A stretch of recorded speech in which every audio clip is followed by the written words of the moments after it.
This video is on the rock and the stick. Just because I had figured out or seen that model in my mind didn't mean that I could explain it to anybody else, or that I really could understand it and know how it worked in all different situations of reality and stuff. So I continued walking, and I kept wondering how I could teach people about it. And so I used to walk along the Canadian River, and I used to walk very near what's called the Alabates Flint Quarry, and it's probably the premier flint quarry in the whole New World. It has every color, the highest grades of flint that you can imagine, and it's been found all the way from the East Coast to South America.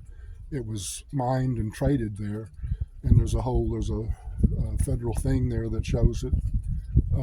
Would actually make arrowheads and stuff for you and show you how the flint was used. But I was walking near there along the Canadian River one day, wondering how I could teach it, and I came across this rock, and it had a hole in it, and I put my stick in it, and my stick fit in the hole, and so that became the model for gravity and the gravitational system. The rock represents mass, and the stick represents the connections of gravity.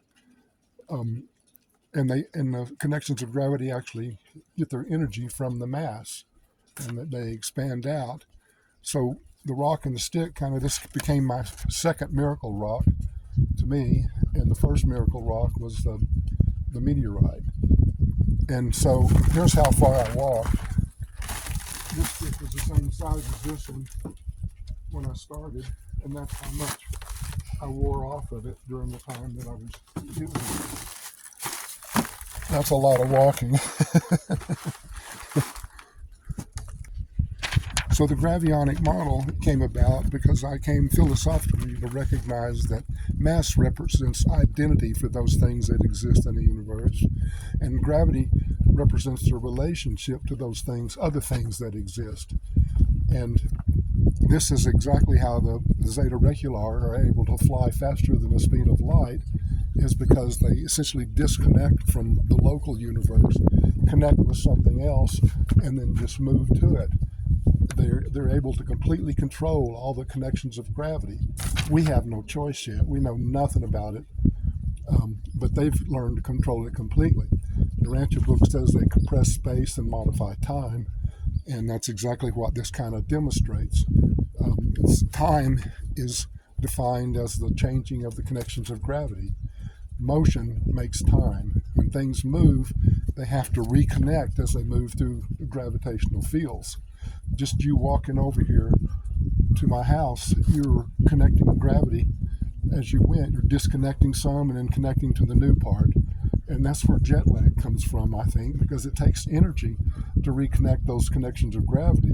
And so you get tired when you travel by jet and you're not used to it.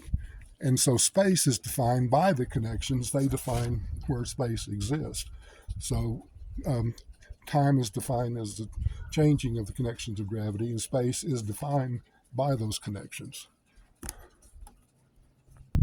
So I identified two different types of gravity, or just gave them two different names. So any gravitational connections within that rock, I would call self-gravions, because they define what things are part of the same self. You've got all kinds of connections within you that are defining you as that self. And then coming out from your body and every other thing is gravitational things. I see them as looping structures, like a magnetic force. If you was to put iron filings around a magnet, you'd see these circular things. And I call those advertising gravions because they advertise the space of this to other things in the cosmos. If two physical systems are coming together that have never been together before, they recognize each other at a great distance. All gravity is presence circuits. It allows something to know the presence of something else at a distance. And so as soon as they make connections of gravity, they immediately begin knowing each other's size, and they know the potential difference, which one has the most electrons compared to the other. That's how you get a spark for them when things come close enough. Gravity's measuring that distance, and now, we need to make them equal, and so that's basically how it does. So this is the basics of of gravionics, and the technical name is the gravionic model of physical and spiritual systems.